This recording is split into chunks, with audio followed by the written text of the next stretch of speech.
आज बाबा साहब के जयंती के अवसर पर हम सब लोग उन्हें श्रद्धांजलि देने के लिए एकत्रित हुए हैं। मैं अपनी ओर से, अपनी पार्टी की ओर से, अपने सभी कार्यकर्ताओं की ओर से बाबा साहब को श्रद्धांजलि अर्पित करता हूं। हमारी पार्टी ने बाबा साहब को और शहीद आजम भगत सिंह को अपना आदर्श माना है। हम लोगों ने ये तय किया है कि उनके जीवन के संघर्ष से हम प्रेरणा लेंगे और उनके बताए हुए रास्ते पे कदम, उनके बताए हुए संदेश के मुताबिक हम आगे बढ़ेंगे। उसी दिशा में हम लोग पूरी कोशिश करते हैं अपनी पार्टी को भी चलाने की और जहां जहां हमारी सरकारें हैं उन सरकारों को भी चलाने की। हम देखते हैं कि किस तरह से आज के राजनीति में बाबा साहब को श्रद्धांजलि देने का, माला पहनाने का, फूल अर्पित करने का कई पार्टियां और कई नेता एक झूठा दिखावा करते हैं। मैं झूठा क्यों कह रहा हूं? जैसे मान लो आपका बेटा है, आप अपने बेटे को बोलो बेटा इस रास्ते चल, बेटा उस रास्ते तो चले नहीं। जो आप कहो उसका उल्टा करे, जो काम आप कहो उसका उल्टा करे, जो सीख आप दो उसकी उल्टी करे और रोज सवेरे आपकी तस्वीर लगा के उसके आगे माला, फूल सब चढ़ाए और आपकी पूजा करे, तो आप क्या करोगे? 2 थप्पड़ मारोगे उसको कि मैं जो कहता हूं वो तो करता नहीं है और मेरे को रोज माला चढ़ा के और फूल चढ़ा के, फूल पत्ती और धूप दीप करता है। वही उन्होंने, इन सारी पार्टियों और नेताओं ने आज बाबा साहब के साथ कर रखा है। बाबा साहब ने जो संदेश दिया, जो उनके विचार थे, उस पे तो कोई नहीं चलेगा, उसके उल्टा करेंगे। लेकिन बाबा साहब को फूल पत्ती चढ़ाएंगे, उनको दिखावा करेंगे उनकी पूजा करने की। सबसे बड़ा संदेश बाबा साहब का क्या था? जो भी सौरभ भारद्वाज ने कहा, सबसे ज्यादा तवज्जो उन्होंने शिक्षा को दी थी कि अगर हम चाहते हैं कि हमारा सारा समाज एक पीढ़ी के अंदर आगे बढ़े, बराबरी का अधिकार मिले, सबकी गरीबी दूर हो, तो वो केवल और केवल एक ही चीज से हो सकती है, वो है शिक्षा। शिक्षा के बिना कोई पार नहीं है, हो ही नहीं सकता। अगर हम अपने देश में बच्चों को शिक्षा नहीं देंगे, एक जैसी शिक्षा नहीं देंगे, अच्छी शिक्षा नहीं देंगे, देश तरक्की कर ही नहीं सकता। ये सारी पार्टी वाले और ये नेता क्या करते हैं? उसका उल्टा करते हैं, शिक्षा पे जोर नहीं देंगे।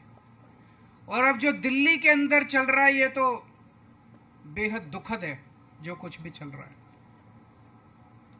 जब हम राजनीति में नहीं आए थे, हम सोचा करते थे, हम एनजीओ में काम करते थे, हम समाज सेवा में काम, झुग्गियों में काम किया करते थे। हम देखते थे सरकारी स्कूलों की बहुत बुरी हालत थी, गरीबों के बच्चों के लिए बहुत बुरी शिक्षा थी। हम देखते थे कैसे प्राइवेट स्कूल वाले शोषण करते हैं माँ बाप का, बच्चों का, फीस पे फीस बढ़ाते जाते हैं, फीस पे फीस बढ़ाते जाते हैं। जब हमारी सरकार बनी, दिल्ली के अंदर और कुछ हो ना हो, हमने शिक्षा का अच्छा इंतजाम कर दिया। सरकारी स्कूल शानदार कर दिए, प्राइवेट स्कूलों को 10 साल तक फीस नहीं बढ़ाने दी, 10 साल तक इनको फीस नहीं बढ़ाने दी। लेकिन अभी 2 महीने भी नहीं हुए और इन 2 महीनों के अंदर इन्होंने पूरी शिक्षा व्यवस्था का बेड़ा गर्क करना चालू कर दिया दिल्ली के अंदर। ऐसे है जैसे अब एकदम से लूट मच गई, जैसे सारे प्राइवेट स्कूल खराब नहीं होते, लेकिन कुछ प्राइवेट स्कूल ऐसे हैं जैसे भूखे भेड़ियों की तरह झपट के मार रहे हैं पेरेंट्स के ऊपर।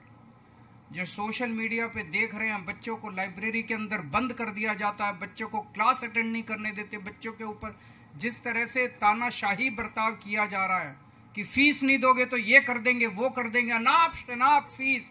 कईयों ने तो दुगनी कर दी, कईयों ने 80% बढ़ा दी, 40%। कहां से लाए बच्चों को पैसे पढ़ाने के लिए? मैं भी आने के पहले सोशल मीडिया पे देख रहा था, एक आदमी कह रहा था जी 2 लाख रुपए कर दिए साल का खर्च। कहां से लाए, कहां से लाए इतने बच्चों को पैसे पढ़ाने के लिए? ये तो किसी भी जिम्मेदार सरकार की जिम्मेदारी होती है कि वो शोषण के खिलाफ लोगों को बचाए, और यही शोषण में शामिल हैं, यही लोग शोषण करवाने में शामिल हैं। सरकारी स्कूल कितनी मुश्किल से ठीक करे थे, कितनी मुश्किल से ठीक करे थे 10 साल में। इन्होंने हैप्पीनेस करिकुलम बंद कर दिया, इन्होंने देशभक्ति करिकुलम बंद कर दिया, इन्होंने बिजनेस ब्लास्टर्स सारा एक एक करके मिशन बुनियाद बंद कर दिया। एक एक करके जितने अच्छे काम करे थे सरकारी स्कूलों में सारे बंद करते जा रहे हैं ये लोग। अभी कल गुजरात की एक स्टोरी आई थी। गुजरात के 157 सरकारी स्कूलों में 10वीं क्लास के बोर्ड के पेपर में एक भी बच्चा पास नहीं हुआ, एक भी बच्चा। 30 साल से इनकी गुजरात में सरकार है, शर्म से डूब मरना चाहिए इनकी पार्टी को कि गुजरात के अंदर 30 साल सरकार चलाने के बाद अगर शिक्षा व्यवस्था का गुजरात में ये हाल है तो अब वही हाल ये लोग दिल्ली का करेंगे। तो कहते हैं बाबा साहब के भक्त हैं। बाबा रे क्या भक्त हो, जो बाबा साहब ने कहा उसका उल्टा करते हो तुम। बाबा साहब ने कहा शिक्षा पे काम करो, ये शिक्षा का कबाड़ा करने में लगे। एक राज्य बता दो मेरे को जहां इनकी सरकार है और उन्होंने शिक्षा पे अच्छा काम किया हो, एक राज्य बता दो। कोई एक राज्य नहीं है जहां इनकी सरकार है और उन्होंने शिक्षा को ठीक कर दिया हो, एक भी स्कूल को उन्होंने ठीक किया हो। पहले मैं सोचता था 75 साल हो गए आजादी को, मैं यही सोचता था शिक्षा क्यों नहीं ठीक हो रही, क्यों नहीं ठीक हो रही। हमारे देश में इतनी गरीबी, इतनी अशिक्षा है। मेरे को लगता है कि अगर हमने शिक्षा व्यवस्था ठीक कर दी तो एक पीढ़ी में हम अपने देश से गरीबी दूर कर सकते हैं। मैं सोचता था क्यों नहीं हो रही, मुझे लगता था इनको करना नहीं आता, इनसे हो नहीं रहा। लेकिन जिस तरह से ये दिल्ली की शिक्षा व्यवस्था को बर्बाद करने में लगे हुए हैं, अब मैं पूरी तरह से कन्विंस्ड हूं कि जानबूझ के इन दोनों पार्टियों ने 75 साल में इस देश को अनपढ़ रखा है, जानबूझ के अनपढ़ रखा है। एक षड्यंत्र के तहत, साजिश के तहत इस देश को गरीब और अनपढ़ रखा गया है। इन दोनों पार्टियों ने मिलकर रखा अपना वोट बैंक बनाने के लिए।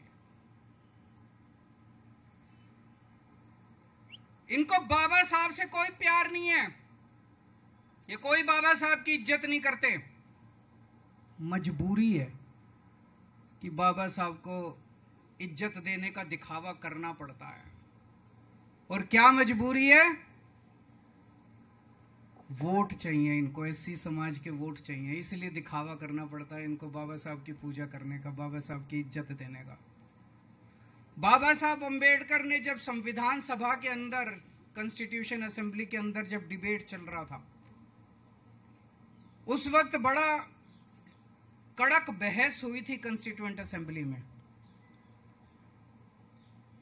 किसी ने कहा कि वोट देने का अधिकार सबको नहीं होना चाहिए,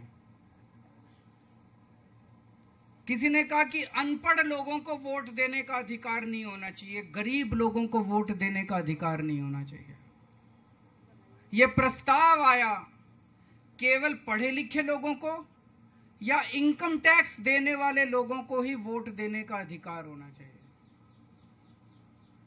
आप सोच के देखो, अगर केवल अमीर लोगों को और पढ़े लिखे लोगों को वोट देने का अधिकार होता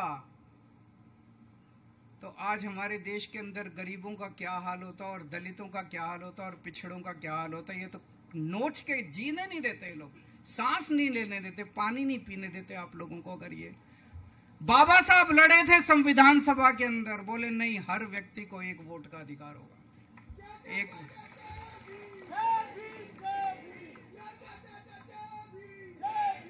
हर व्यक्ति को वोट देने का अधिकार होगा। एक व्यक्ति को एक, चाहे पढ़ा लिखा हो, चाहे अनपढ़ हो, चाहे गरीब हो, चाहे अमीर हो, चाहे पैसे दे हो उसके पास, चाहे इस जात का हो चाहे उस जात का हो, हर व्यक्ति को वोट देने का अधिकार होगा। अगर ये वोट देने का अधिकार हर व्यक्ति को नहीं होता जो बाबा साहब ने दिलवाया, आप सोच सकते हो क्या हाल होता इस देश का। बहुत बुरा हाल होता। अभी तो वोट देने का अधिकार है, तब ये लोग झुग्गी वालों को वोट के पहले जाके कहते हैं कि जहां झुग्गी वहां मकान, और जिस दिन चुनाव के नतीजे आते हैं अगले दिन झुग्गियां तोड़वा देते हैं। इतने बेशरम लोग हैं ये लोग। वोट देने का अधिकार है तब इन्होंने जीना मुश्किल कर रखा है। अगर वोट देने का अधिकार नहीं होता, ये तो सबको प्रशांत महासागर में ले जाकर डुबो देते, सारे गरीबों को, सारे अनपढ़ लोगों को। कोई स्कूल नहीं बनवाते आप लोगों के लिए, केवल अमीरों के स्कूल होते हैं इस देश के अंदर, कोई सरकारी स्कूल नहीं होता। तो बाबा साहब ने वोट देने का अधिकार दिया, इसलिए आज मुझे यहाँ आप सबको बताते हुए, आप सबकी पंजाब में सरकार है, आप लोगों की पंजाब सरकार ने एक बहुत बड़ा निर्णय लिया अभी 2-3 साल पहले।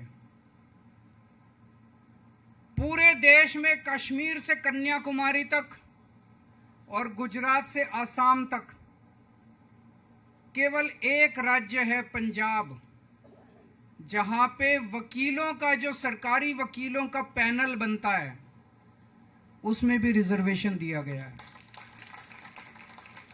बाकी किसी राज्य के अंदर सेंट्रल गवर्नमेंट भी अपने वकीलों के पैनल में रिजर्वेशन नहीं देती। कोई राज्य अपने सरकारी पैनल में रिजर्वेशन नहीं देता। केवल पंजाब सरकार ने रिजर्वेशन दिया है, अपने पैनल में रिजर्वेशन दिया है, सरकारी वकीलों का जो पैनल है। और अभी पिछले हफ्ते उस रिजर्वेशन में एससी समाज के हमारे भाइयों के लिए रियायतें दी गई है। जो एलिजिबिलिटी की कंडीशंस हैं, उन एलिजिबिलिटी की कंडीशंस के लिए रियायतें दी गई हैं। मैं इनको कहना चाहता हूं, अगर तुम लोग भी प्यार करते हो अपने अपने राज्यों में, तुम भी दो रिजर्वेशन, सेंट्रल गवर्नमेंट में तुम भी दो रिजर्वेशन सरकारी वकीलों के पैनल में। तब तो पता चलेगा कि तुम बाबा साहब से प्यार करते हो, नहीं तो ये फर्जीवाड़ा करना बंद करो। अभी मैं सुन रहा था, एक जज साहब हमारे देश के एक राज्य के चीफ जस्टिस रिटायर हुए हैं। उनका 3-4 दिन पहले भाषण आया था। उन्होंने कहा कि वो एक हाई कोर्ट में जब काम करते थे, वहां पे एक जज जब उसकी नियुक्ति हुई तो आके उसने अपने पूरे कमरे को और अपनी कुर्सी को और मेज को गंगा जल से साफ किया। हाई कोर्ट के एक जज ने। क्यों? क्योंकि उनके पहले जो जज था वो दलित था, वो एससी समाज से था। 75 साल हो गए आजादी को, लेकिन हमारी मानसिकता अभी नहीं बदली। हमें बदलना पड़ेगा, हर व्यक्ति को बदलना पड़ेगा, अपनी मानसिकता को भी बदलना पड़ेगा। एक तरफ जहां पार्टियों को और नेताओं को बदलना है, दूसरी तरफ इस देश के हर व्यक्ति को भी अपनी सोच को बदलना पड़ेगा। फिर से मैं आप सब लोगों को बाबा साहब के जयंती के अवसर पे बहुत बहुत शुभकामनाएं देता हूं, और यही निवेदन करता हूं कि उनके कदम चिन्हों पे चलना, इन पार्टियों और नेताओं की तरह दिखावा मत करना। बहुत बहुत शुक्रिया।